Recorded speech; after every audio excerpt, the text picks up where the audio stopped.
Hey, it's Rachel with Rachel Kohler Dog Training, and I am here with Susan with Tackle Your Dog Training, and this is our weekly Q&A. Yeah, Uh, a little we bit are late. going right. I'd be interested to see who wants to join us at 8 p.m. for a dog training Q&A. Right, I would. Yeah, I mean, I used to watch late night dog Q&As all the time. Yeah. Not being sarcastic, even though it sounded like it. And I loved when they ran late. Like I'd be doing it till like 9 o'clock. But But here we are. but now we are the Q&A.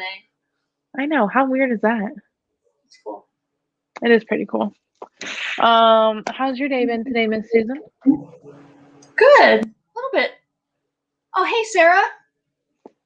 Oops. Hey, Sarah. How are you? How's Miss SJ? Can I just say that this week went by really fast? Because the last time, because we had 2 weeks between last time. I was going to say the last time it felt like it took forever. Ooh, sleep on place. Nice. Keep up the great work. Keep up the great work. Yeah, I was about to say this week feels like it went by really fast, but that's why, because last time it was 2 weeks. It was 2 weeks. Yeah. Yeah. God, we did My day's been good. I saw Bella and Mervin this morning. And then I had a phone call. Oh, she's a pain. Oh, Sarah, I've been hearing a little bit about SJ and your struggle. Mm-hmm. Definitely a hard situation, for sure. We'll get her where she needs to be, though. Yeah. Slowly but surely. Yep. Because Rachel's so awesome. Oh goodness! Okay. So you saw Bella and Mervin this morning? Yeah, Bella and Mervin. So they're my one-on-one clients. For anybody that doesn't watch my story, so they're on their 5th lesson because I told Bella's mom today that next session's the last one. Crazy. What? Yep. That's it. What? That's insane. Like you just started them. I know. Like yesterday, so that's weird. I fit in all 6 of their sessions in 1 week. In 1 week, wow.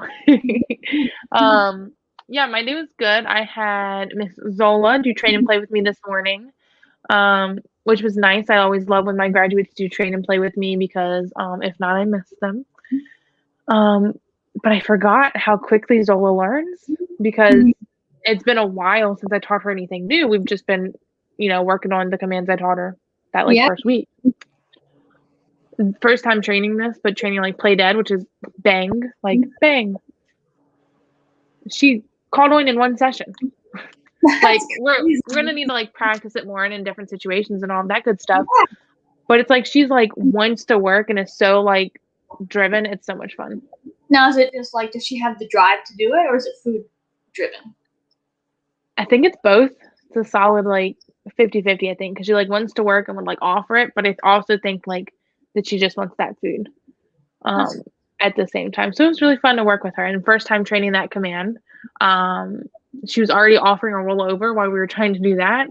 So I'll teach her a rollover next and make sure we can differentiate them. That's awesome. A lot of fun. It's and then I went driven like that. Like it makes it so much fun. It's so fun.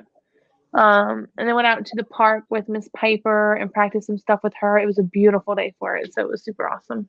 That's great. Yeah. Well, unless you have anything, I have a dog training question for you, kind of. Ready? All right. It's only kind of a question. So I heard that the e-collars are waterproof. Does that mean, like if it accidentally gets wet, it's okay? Or can I use it for recall and things like that while my dog is actually in the water? So yes, as my understanding, it's actually waterproof, so your dog can wear it while they're swimming. They just recommend that if you regularly swim your dog, that you tighten the screws that are on it, like every 2 swim sessions or whatever. I think it was every 2 swim sessions you tighten screws. And then you just want to make sure that the ports on the back are closed. So the collar that the dog wears has a port like this. You just want to make sure that that port is closed. If it's open, it's not waterproof. Perfect. Sorry, I wanted to make a note of that because I haven't heard the tightening the screws. Yeah. And Miss Zola is going swimming tomorrow, and her mom was asking about the e-collar and how it's waterproof. And I told her to make sure the port was closed, but Zola's been in training with me for a while, so I'm gonna have her like make sure it's nice and tight before she goes. Nice. I don't have Guy's e-collar on me, but it's just the screws on the back of it. She can just tighten it. I believe so, yes. Good to know. Well, I'll definitely tell her that as a safety precaution. But good to know. Thank you, Susan. Yeah. So, and then like for my part of the question, because I didn't make this part up. So if you have a dog in the water, and we'll say Zola, for example, you can say Zola here, and then she doesn't know and apply stem while she's in the water. So with the Or different it's just so it doesn't get ruined. Yeah, the different picture chain, you have to like help her out. I But would like, have- does it work in the water?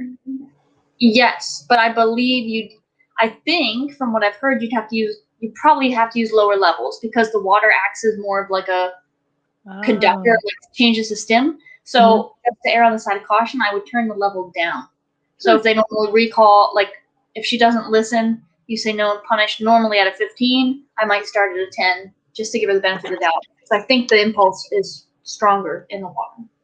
That is so interesting. I think. Better safe than sorry.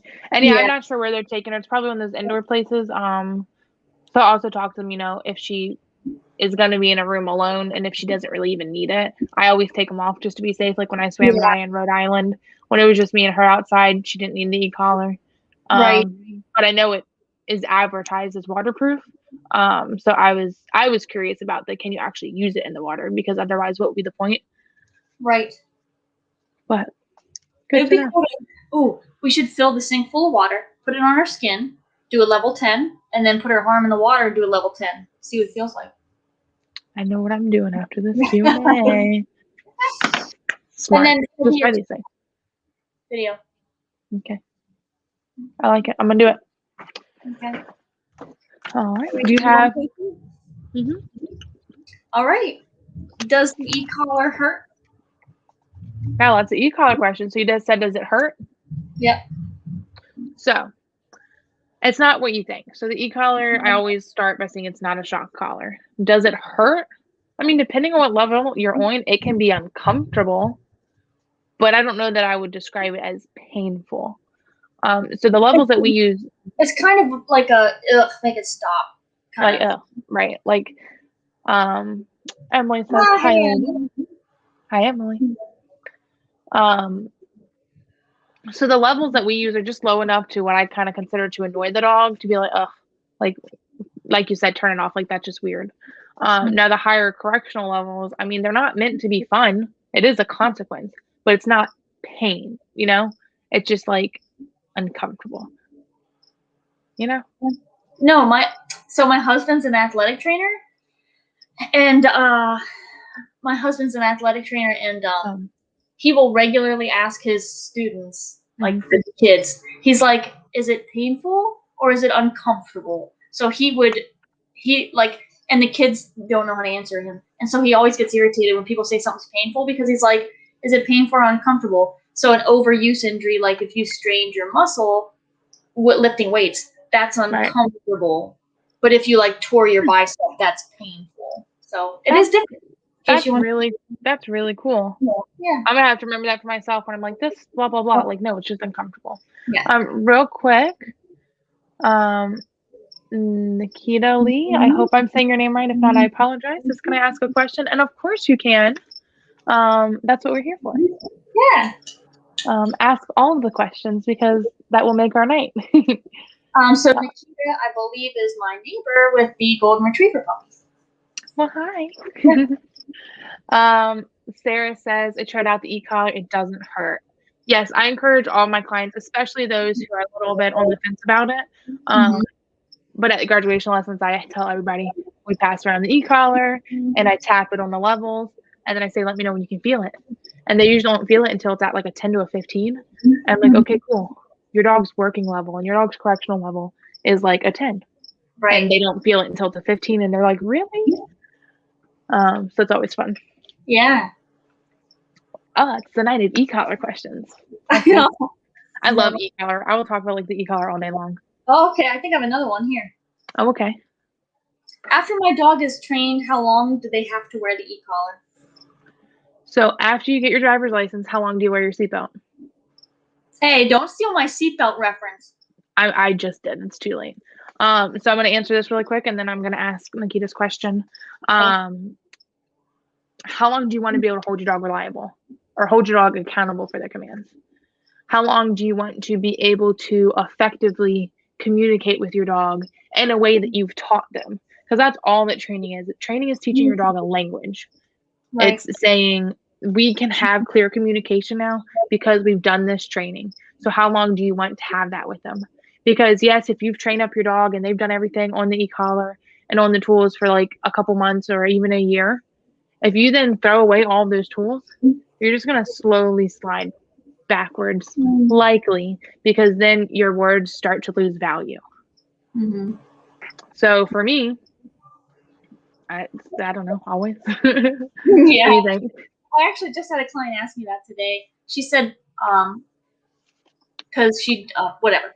Anyway, she's like, how long do I have to use the e-collar? And I said, it's like a seatbelt. You don't always need your seatbelt, but thank God you have it on when you do need it. So. Right. I'm going to slide on into our real question, if you don't mind. Okay. Says, hello. So when on the leash, he constantly barks at other dogs and growls a little bit. How can I stop this? So he's young, isn't he? Like 16 weeks? I'm just throwing out a guess here, but he's a puppy. Is that true? If he is a puppy, you want to do some kind of adversive to get him to stop. So I would say like no, and I'd probably compressed air him. I love compressed air, and it's my go-to for a lot of things. So until a dog is on e-collar corrections, 4 months, okay. So until a dog's on e-collar corrections, I don't like to use the e-collar, plus he's too young for that anyway. Mm-hmm. So I'd have a thing of compressed air. I'm gonna go grab it. So I don't want to like say what you're about to say. I was about to continue your sentence, and I was like, I can't cut you off. But she's grabbing the compressed air to show what it is, and all it is it's just compressed air, so it just makes a loud sound. Most of the times, the dogs don't even feel that pressure from the air. The main correctional part of the compressed air is the strange sound it makes. It acts as an interrupter, so it snaps them out of what they're focusing on. And then they hear that sound that's kind of crazy, and they're like, I don't know about that. Sorry. Thank you.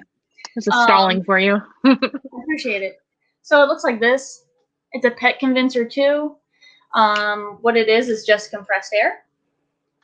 So sometimes these are a little tricky. Like you have to really get this compressed air canister on, not at an angle when you turn it on, because if you get it at an angle, it will deplete the air. It'll just empty the canister. So I like to use this. It does have a lock trigger, and so I just unlock it. And what you're gonna do is like point it at the shoulder blade area. So like not at his face, but at his shoulder blades. So you're gonna want to mark it with no. You'll just say no, and then compressed air, like just a trigger. He's probably gonna turn around and be like, "What the hell?" And then I'm just gonna walk like normal. So it's not a big to do. It's just a no, punish, and then we're gonna keep walking. And you might have to do that for each thing he sees. So let's say he sees a dog, and you say no and punish, and now he sees a person. Well, that's a different picture. So dogs learn in pictures. So you might have to punish him for that dog reaction, and now the person reaction too. But that's my go-to. What about you? No, that was good. No, I like the compressed air. For that age. It's good in that age. Yeah, it was gonna be that or a bonker, and a bonker is just a rolled up cotton towel and throw it at him. Just because I've had like not great luck with compressed airs. So I just have to like find a better brand that works for me. But that being said, you stole the words right out of my mouth, because I was going to say you really want to make sure that after the correction, you keep on moving on, right? We're not going to sit in the crap. We're going to move on. So no, we're not doing that. Let's keep walking though. And important to note, he might be like, "Well, I don't know, because like that was scary and I don't really know why that happened yet. But now we're just gonna keep walking. Good job, good job. Let's go." And then you do it again, just like you said. Then you follow through. But that after part, I think, is I just wanted to reiterate because it's super important that you move on after that and you don't just sit in the uncomfortable, not fun situation where there is still that distraction and the dog doesn't know what you want from him now because you've told him no. Well, now what do you want? Well, what I want now is to keep walking. Just to walk. Yeah, that's good. Okay, awesome. I hope that helps, and I can't wait to hear updates on your pup if you are Susan's neighbor. You got anything for me, or is it my turn? Yeah, okay, since you asked, I'll ask this one. Okay. My hound runs around the yard and knocks over my daughter. How do I get him to stop? Excuse me. How do you get him to stop running around the yard and knocking over your daughter? So I'm trying to decide. There's a bunch of different ways I can go with this. My answer to everything. Make it suck? Oh, no, wait, that's somebody else. Such a smart Alex Susan. I can't handle it. My answer to everything is train your dog. If you train him, he's going to look to you for guidance. You're going to be able to out him away from the kids, recall him away from the kids, and he's going to overall his energy, not like my energy level. His energy level is going to be all over the place. If you train him, he's going to just overall be more relaxed. And yeah, he can still have the zoomies. He can still be a dog, but you're going to have better control over when and where you have the zoomies. Without fully training your dog, maybe teach him out to keep him away from the kids, or a place command. So while the kids are outside, you have to be calm in place. And then when they're not, you can run around, manage it with a long line. I don't know. What do you think? So for this client, they are signing up for my one-on-ones. So they're going to train up their dog. But in the meantime, I don't want to be like, good luck. Yeah. So in the meantime, I did tell her to have a leash, and she does have a prong collar, a Herm Springer. So have a prong collar and a leash on him. So he mainly does it outside, and then when you're going to like let him outside. So in situations where you know he's going to jump on you, you have that leash, that long line on him. So you can hold him accountable. He can still run around the yard, but if you come over to me, I'm going to mark that with no, like if you come over and jump, I'm going to say no and then give you the leash pop because his jumping is quite significant. So it's not just he's a lighthearted jump, you know, it's not a big deal. We're still correct. Got clear off you. He's a nut. So I want, you know, and it really hurts the kids and it hurts her. You know, so I wanted to make sure that you don't do that. Now, when I was over, I did end up doing the knee trick. So you just like knee him in the chest, and he did leave me alone pretty good after that. But then he went over to the mom and jumped on her, and I told her to do the knee thing. He didn't take her seriously at all. So I came over and then compressed aired him, and he left her alone. So you could use the compressed air. You could have like the leash and prong on him, but some kind of adversive that says, hey, don't do this, until you can train him up and then be able to hold him accountable off leash as well. I like that. Makes sense. Comment I didn't get to show because we were talking. Nikita says, thank you, ladies, so much. I have an e-collar type of tool that makes a beep sound that seems to correct the defiance. Oh, okay. So yeah, it's kind of like another adversive. It's just like an interrupter. Like the air, it's just sound, not, you know, physical. So if that works for some of the stuff, then, you know, use what works. Yeah. Alrighty, I have another question for you, Susan. Okay. So if my dog already knows sitting down, then why do you need to train them that too? So you might train it a different way than I do. I didn't know how I was going to finish that sentence. So your sit might not have a stay, and your down is going to be different than mine. So Rachel's dog knows down. That's not my down. That's my lay. True story. So it's already different. But I want to have that. I want to have that communication with the dog, and plus I'm going to train it a different way. So I always do food, luring, leash, pressure, e-collar, because I want to be able to fall back on those things in that order. So you might have taught your dog sit with the food, and that's it. So your dog's only going to sit if you have a food, like treat in your hand. Well, that's part of like food luring. So I need to have that conversation with your dog so that we're on the same page. Like Rachel said, it's a language. So I need to make sure we're speaking sitting down on the same language, and then we can move on. So I would still need to have that conversation so I can hold them accountable the way I do. Because if I just say, okay, well, I'm going to hold him accountable the way I do and not train him, that's not fair. Because he doesn't know how I speak sitting down. Mm-hmm. Yeah, I think that makes complete sense. I always tell my clients, I'm going to act as if your dog knows nothing. Because I'll talk to them. They're like, well, my dog knows blah, blah, blah, blah. That's cool. I'm glad you've done that with them. And that doesn't take away the fact that you've done that with them. But I'm still going to start as if they know nothing. Because I never want to assume you know something. Because just like you said, if I were to get one of your dogs, your down doesn't have the implied stay. Get up when you're calm, right? My down means lie down and stay down, right? Mm-hmm. So if I were to get a dog that was trained by you, and they're like, oh yes, this dog already knows sit and down. Great. Now this dog just keeps breaking down. So now I'm correcting them for something that they were taught means something completely different. Or Right. even place. Lots of trainers train place differently. So I want to make sure that we are on the same page. So there's no room for interpretation. We're going to be very clear. And then the main thing, like you said as well, I want to be able to know I can fall back on leash pressure and then know I can fall back on food luring. Right. Also, fun fact. I made a TikTok about this today because I'm on TikTok now. The difference between a command and a trick. So there are different versions of sitting down. And I think most owners have the trick version of sitting down, which is great. It's still awesome you've done that and you've had that like bonding fun time with your dog. But if your dog only is going to sit when you have a treat and when you're in a low distraction environment, sometimes, then that's a trick. That's a cool trick that you put in the work and you taught your dog how to do it. But I want to take that and make sit a command. And now there's this whole movement about not calling them commands.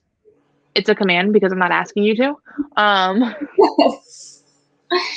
But I want you to be able to sit at the park in the middle of this busy area. And I'm not going to bribe you with treats. So that's the other reason, because your version of your dog knowing something and my version of your dog knowing something is probably going to be different. Right. Really long rant.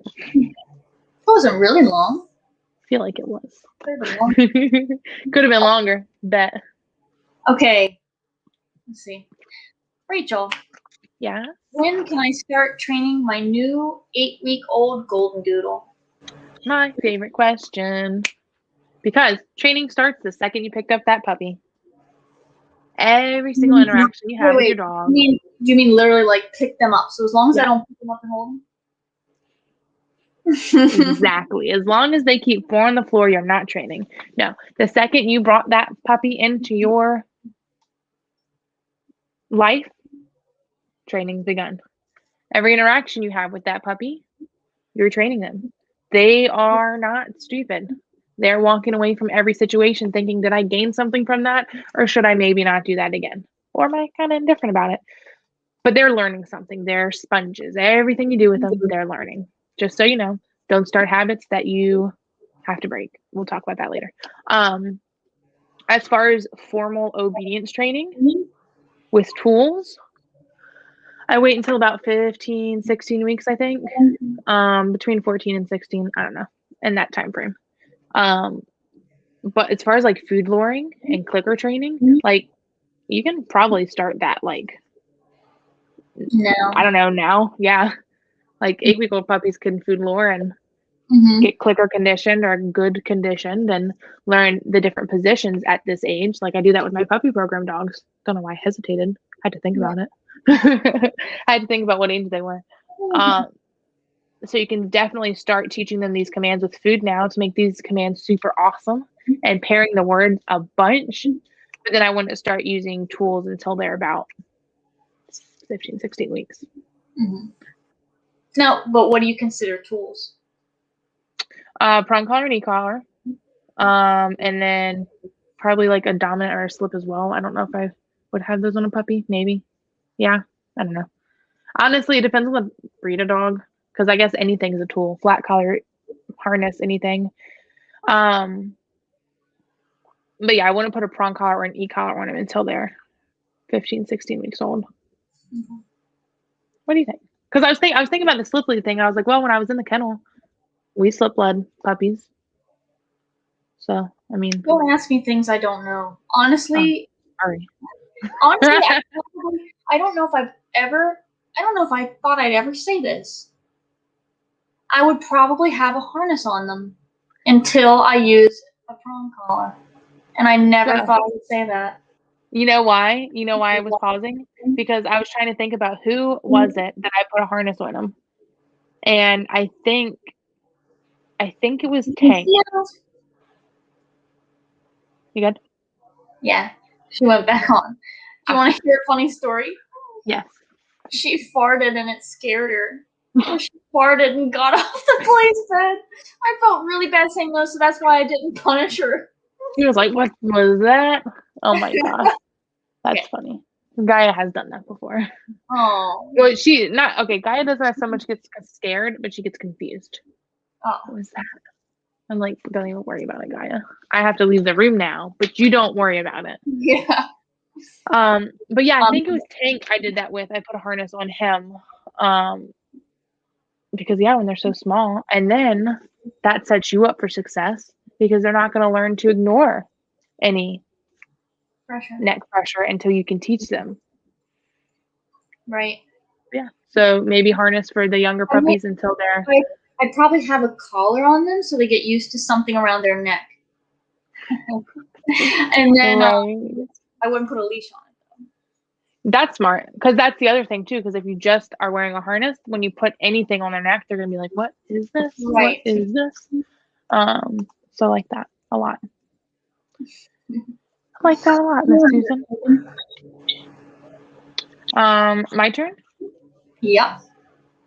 All right, this one's kind of weird. But if Well, you take your what? You did ask it, so go ahead. All right, don't come at me.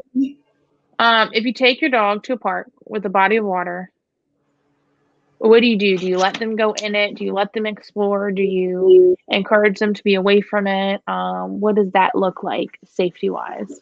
Okay, depends on the dog. So if it's a puppy under the ages of like 16 weeks, I would not have them go in the water because there's a risk of leptospirosis, which is a disease that lives in bodies of water. So if your puppy is younger than that, they wouldn't have had that vaccine. So I wouldn't have them go in the water. If it's an adult dog, like my Miss C, she loves the water. I'm gonna be like, you have at it, because she freaking loves it. If it's little, she doesn't really care about it. I'd love her to go in the water because the water's awesome and fun. I wouldn't discourage a dog from going in the water unless I had good reason to, like there's crocodiles in it because I'm in Florida, or when we go pick up my puppy. Huh? I said when we go pick up my puppy. Yes. We'll have to make like a week of it because like I love Florida, Gator World. But if my dog like chugs water or something stupid, of course I wouldn't have her in the water. But I love when dogs enjoy the water. Like I want my dog to be a dog. So like go be a dog. I'd let him do it. I like it. I mean, it's gonna basically just fall back on knowing your dog and knowing that they can be safe, and then being aware of the surroundings. So I was at James River, which means nothing to you, but a park up there today, and that water is not joking around. It's a really like, I don't know what the word is, a strong. I don't know. It's fast water. I don't know. Oh. So that was a concern of mine, because I worry, and I'm like, well, what if? But like she stayed on leash the whole time. But know your dog, right? So I was with Piper. She's tiny. If she were to go in the water, she probably couldn't swim in the water moving like that. But if you've got a good, bigger dog who's a strong swimmer and it is in a calmer area, like you have to just know your dog and evaluate the situation. But when in doubt, harness or the life jacket and a Mhm. long line. Mhm. But that's my thought, because I don't want to have to go into the water after you, because that's gross. I didn't think about like currents. Yeah, this I is just like, think, like stagnant body of water.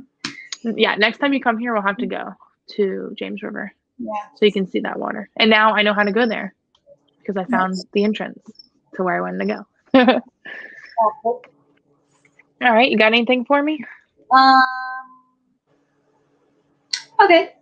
My dog gets really excited when people come over. She isn't mean, just jumps and whines. What should I do about this? Well, stop having people over. Done. No. Next. Okay.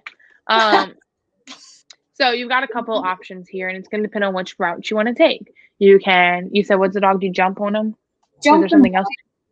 Jump and whine?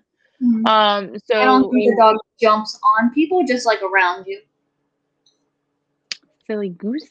So technically speaking, you can still correct that, I guess, like 4 on the floor. That's the law. So you could just know and correct. I don't know how much that's going to help with the whining. That could bring them down, and they're like, okay, chill. Or you can train a place and or out command.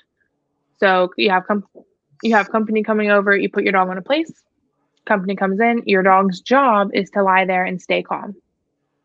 It's going to help with the whining because their job is to lie there and be calm. Or out. So again, don't know that out is going to help with the jumping in this case. But if they maybe only jump if they're close to the person, you can out them away, and you can make your out mean move pretty far away. But yeah, corrected or train one of those commands would be my go-to. And then a correction would be whatever valuable to that dog. I like the correction and place.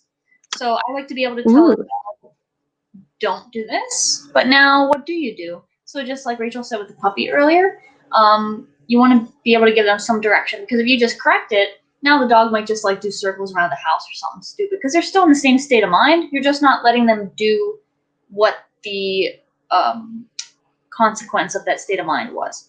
So the consequence of the crazy state of mind is jumping. So you're like, don't jump. So they're like, okay, well, I'm just gonna like run around like this.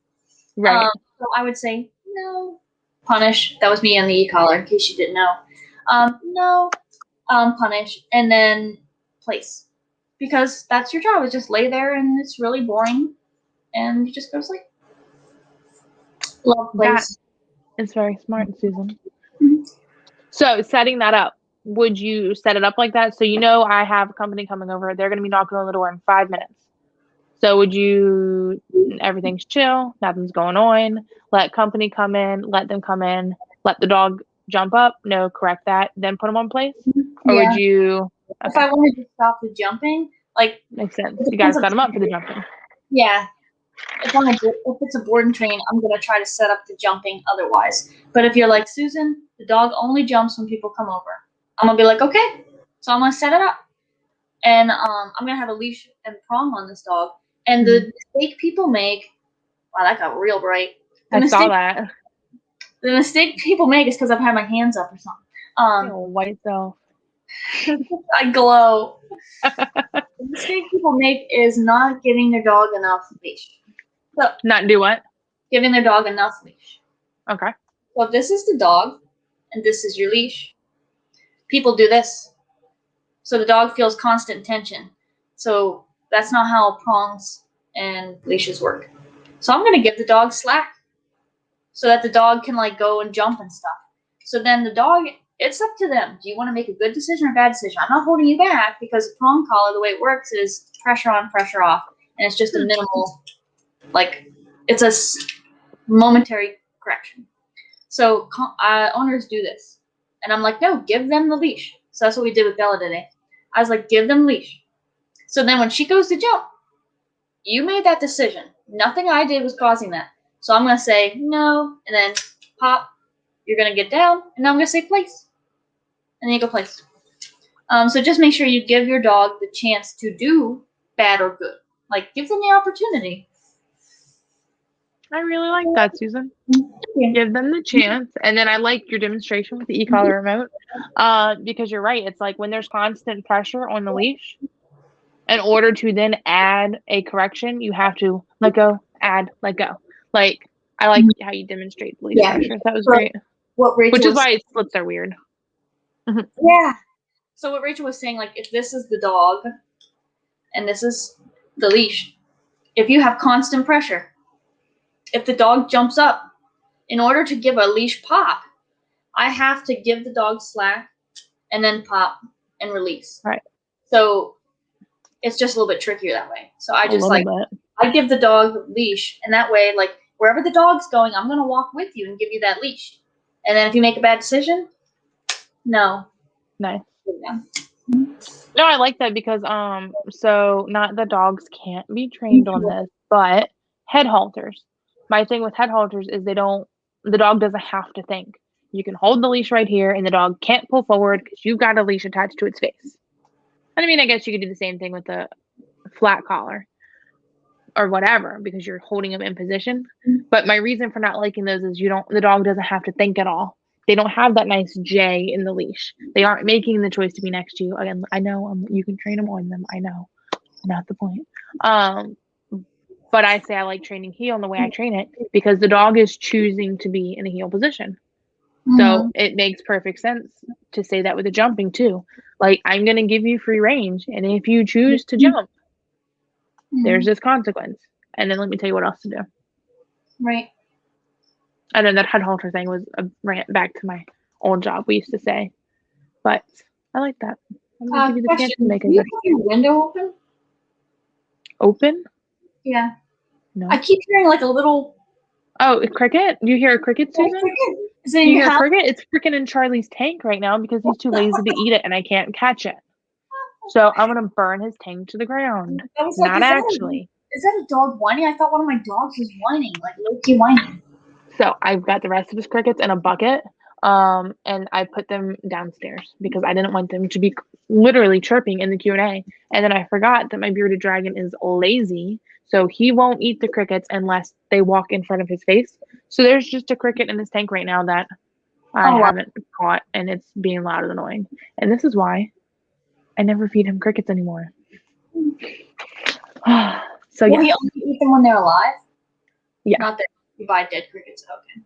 Yeah, no, so he gets mealworms because they're quiet, and still with the mealworms, I have to put them right in front of his face. Wow. You know why? Because I'm a bad bearded dragon owner, and I never made him chase his food. I would always be like, here, eat, here, eat, here, eat, here, eat. So he doesn't chase his food now. Kind of like a dog, you know? If I keep on adding things to my dog's food, they're going to wait for me to add stuff to their food. I continuously shoved food down his face so he wouldn't die, and now he insists on being fed that way. So if anyone wants a bearded dragon, hit me up. Yeah. Susan, I have a. Oh, were you about to say? Oh no, go ahead.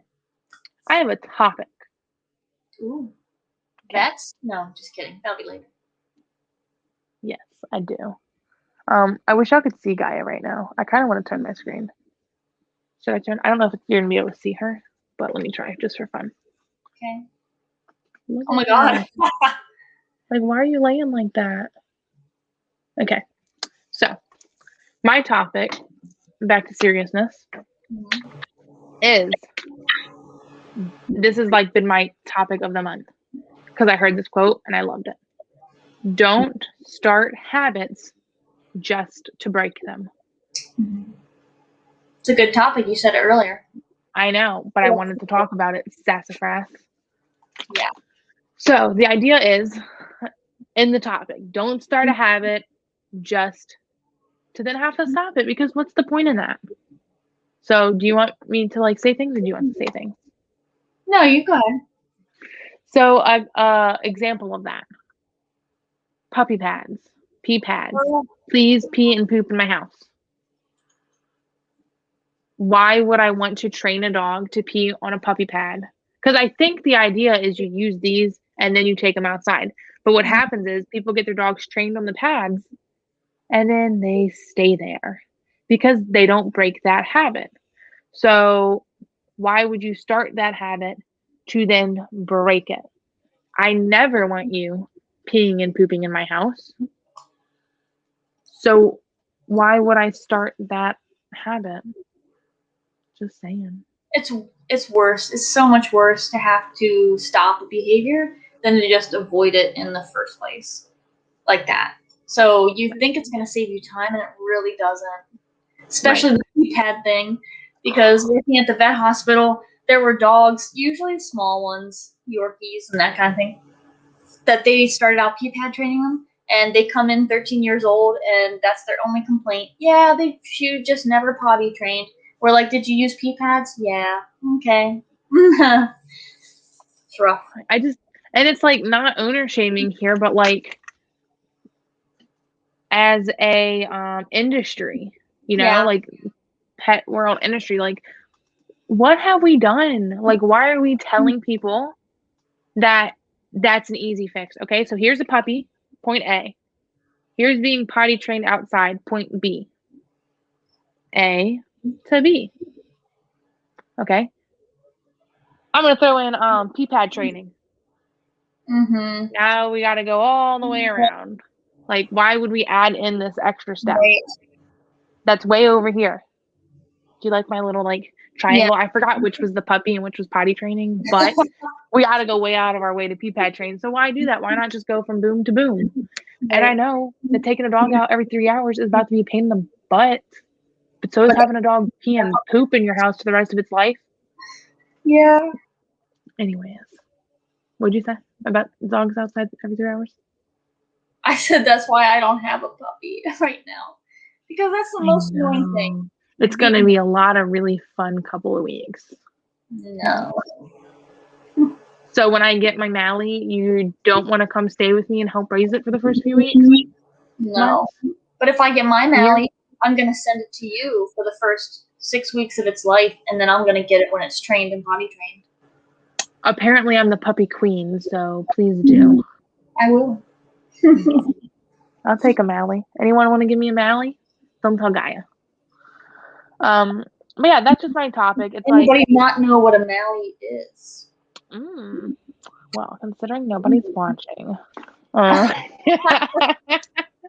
That's okay. These go up as a replay. So if you're watching this as a replay, you get to hear my smart aleck comments. Fun fact, people call Australian Malamutes Mallies as well. Yeah, you told me that, and that didn't compute with me at all. That's now, TBH, to be honest, Shyla's mom was the one who told me that. She said Mallies are really called something else too, but some people don't like that. So Mallies, Australian Malamutes, have two nicknames that are like Malamute themed nicknames, if that makes sense. And I can't remember what the other one is, but I told her A lute. A lute. Malamute. I like it. But I told her, I said, I'm glad that I already knew Shyla, because if she texted me and told me she had a Mally, I would have lost it. I would have called you and started crying because I want to train a Mally, and then crying because, oh my gosh, I have to train a Mally. Okay. Any questions for me? You're gonna help me train that aggressive one that I get in, right? Yeah. I have 1 week off in August. It was going to be my vacation with you. So why don't you get them in for that week? Just 1 week. I mean, you can take over after I leave. Okay. Do that for the first week. So, guys, I can just see us doing that. That's not even funny. We're going on vacation. Come on.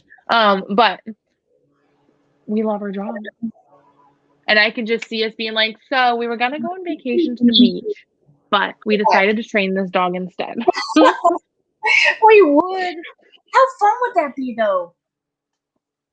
How fun. There goes our vacation. Honestly, we never made vacation plans. We never had anything set, so maybe this is why. That would be cool. Train an aggressive dog together? That wouldn't be really good for both of us. Let's be real here, because I have that one that is kind of maybe human aggressive that I won't be getting for a little bit, and I wanted you to come anyways, right, Apollo? So it's like, let's do this, and that'll make us both more comfortable. So happy vacation. Let's hope we don't get bit. Well, I just if they contact me again. Okay. If. Falls in their court. Yeah. That's pretty funny enough. That would be something we do. Speaking of, I've had a song stuck in my head all day. It's called Vacation by some weird band, but it's like. Is it that song that? Is it almost, that? I'm on vacation every single day because I love my occupation. Okay. Thank you for singing it. That song. So yeah, I mean, we would be on vacation still. No. No, I want to go to the beach or something. I do want to go on vacation for real. I need to go on vacation. Yes, you do. Apparently, those are important for like mental health and stuff, and not getting burnt out in the industry. Very important. If only I had a young employee who I could always go on vacation with and claim it was because we were splitting the cost. Could Cricket Dog Training be a subdivision of Rachel Kohler Dog Training? Yeah. Gosh. No, I don't think we would be doing what they're doing on their vacation. Anyway, so moving on to the next topic. Susan, do you have any more dog training questions for me? Oh, yeah. Before I cross a couple too many lines. Actually, yes, I do. Okay, good, because I'm out. I only had 3. My dog barks every time the garbage truck comes by. I've tried everything and he just doesn't care. I've even purchased an e-collar and hit him on high. So, the thing about I've tried everything, do I want to address that or no? We haven't tried everything because we haven't found what works. And we're going to find something that works. So you just haven't tried the thing that's going to work. As far as getting an e-collar and hitting your dog on high with it, I'm going to guess that they weren't putting the pieces together to understand why they were feeling that. So to them, it was... Hashtag think. And they weren't putting the pieces together to understand why that pressure was happening. So it was just a random thing that he was like, what the F was that? But I don't know why it happened, and I can't stop it because it just kind of happened. So I'm just going to keep living my life.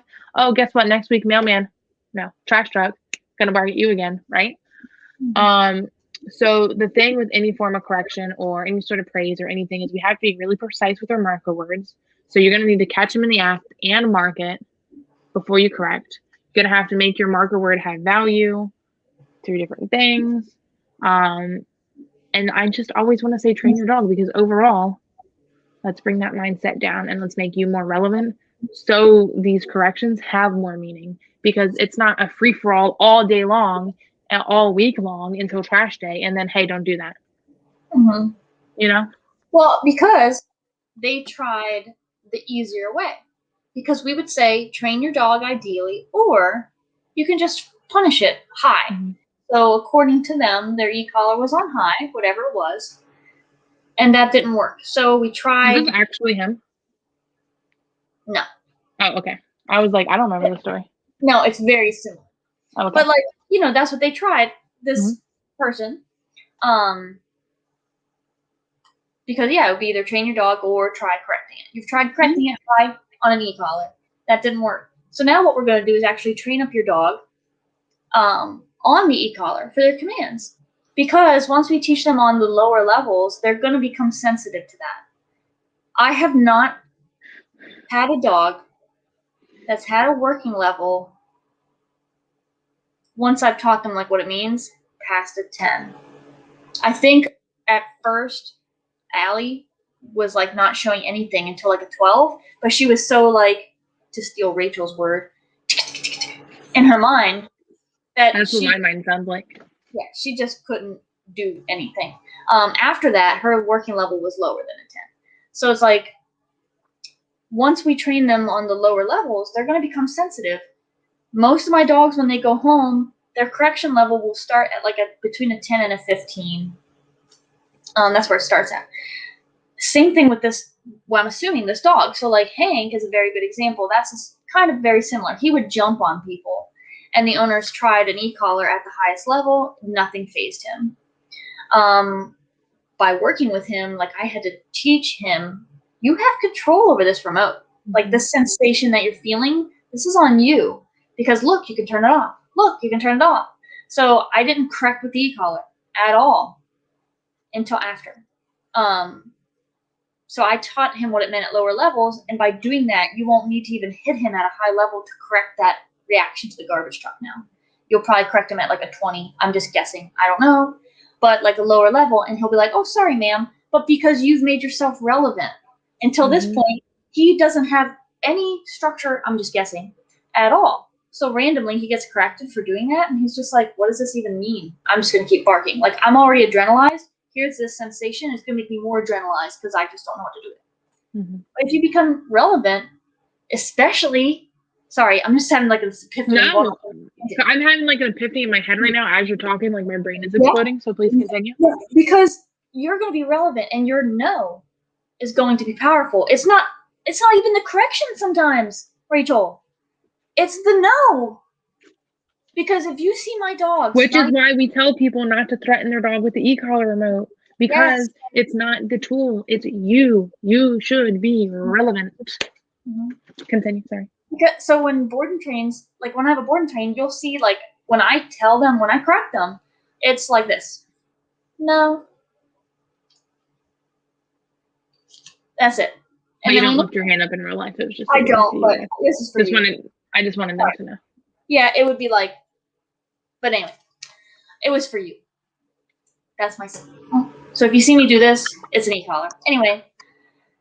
But yeah, if you see me correct a dog, and then so by the time they're here with me for like a week and a half, when I say no, they're like this, and they stop doing whatever they're doing.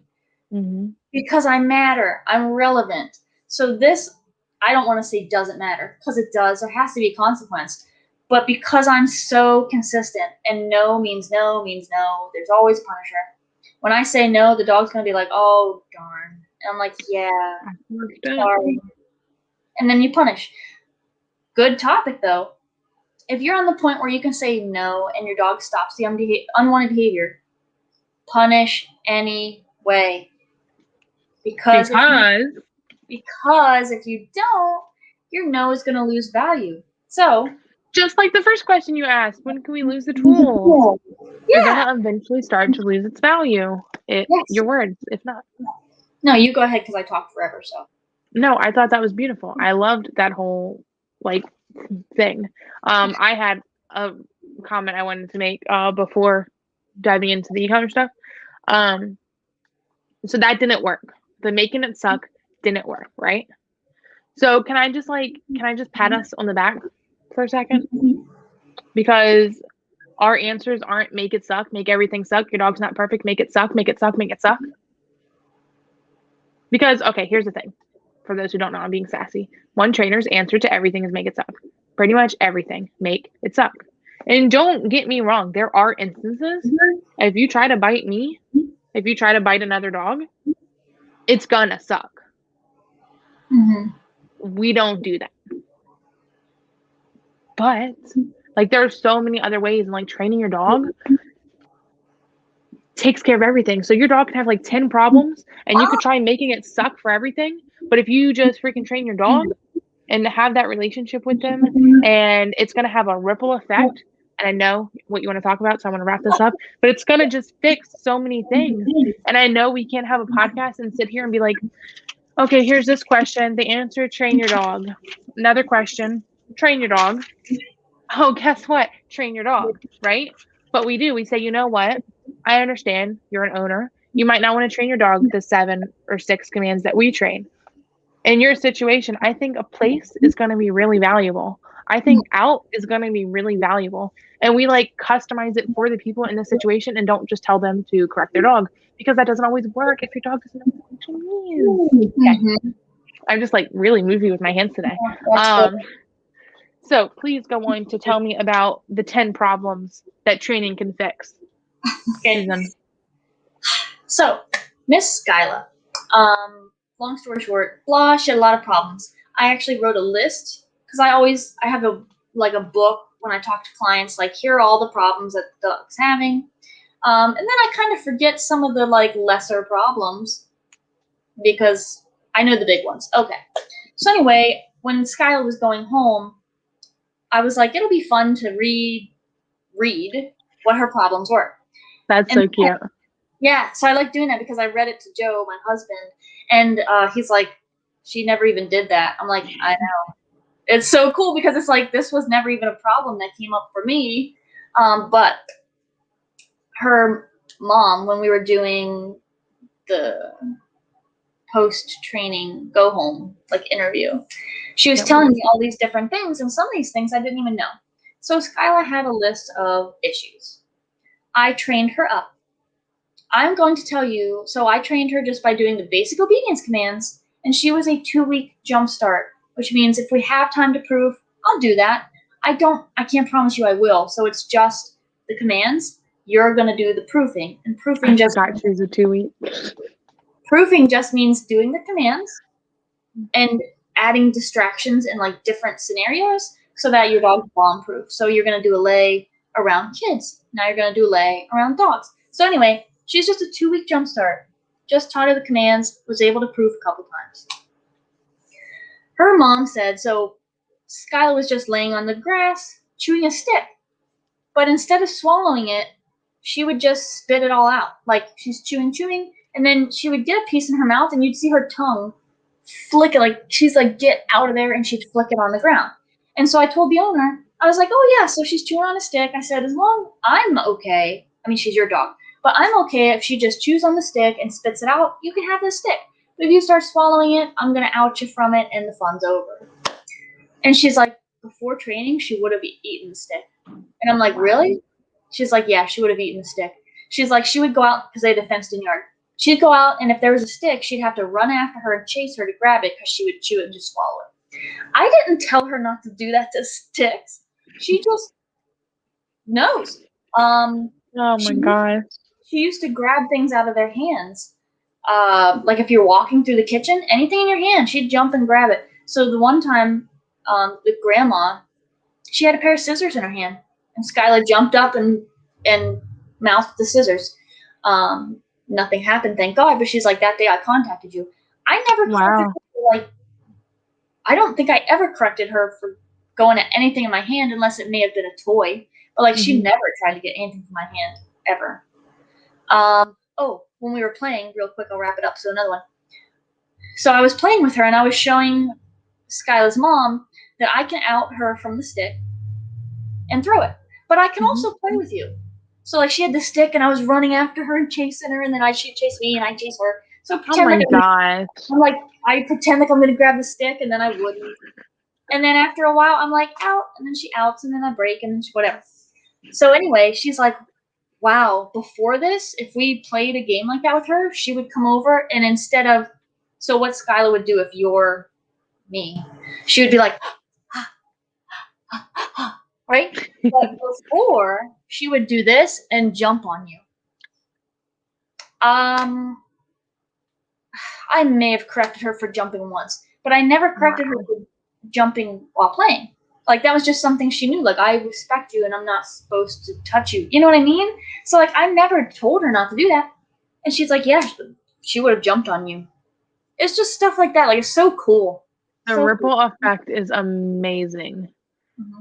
And I think Skyla was like one of the biggest examples of that, because I tell my clients about the ripple effect because it's a thing, but like she just had example after example after example, which is insane. Because like the chewing the stick thing, it's like, wait, well, why? Why did you know not to eat that? Like, why? And then the owner even said, now she does chew toys pretty good, but it's like, that's what a toy is for, like in my mind, as long as you don't eat it. Anyway, so Skyla went home. We had to go home. The next day, Skyla stayed home, and I came back the second day. She said last night, Skyla didn't destroy any toys at all. She'd normally destroy all the toys. She didn't destroy them at all. Aww. Like, it's just stuff like that. It's just, these are my toys. This is so sweet. Oh my gosh. Well, I think that is a wonderful note to end on, because it makes me feel all happy because you did an amazing job with Skyla, and I cannot wait to see her post-training interview. I think that's tomorrow. Yes, I can't wait. So everybody watch that. So thank you everybody for watching. Q&A number 29, big 30 next week, so that's exciting. You can, I don't remember my exit because I had a really good exit and then I forgot it. So you can follow us on Facebook, Instagram, and YouTube at Pack Your Dog and Rachel Kohler Dog Training. Thank you so much and have a great night. Night.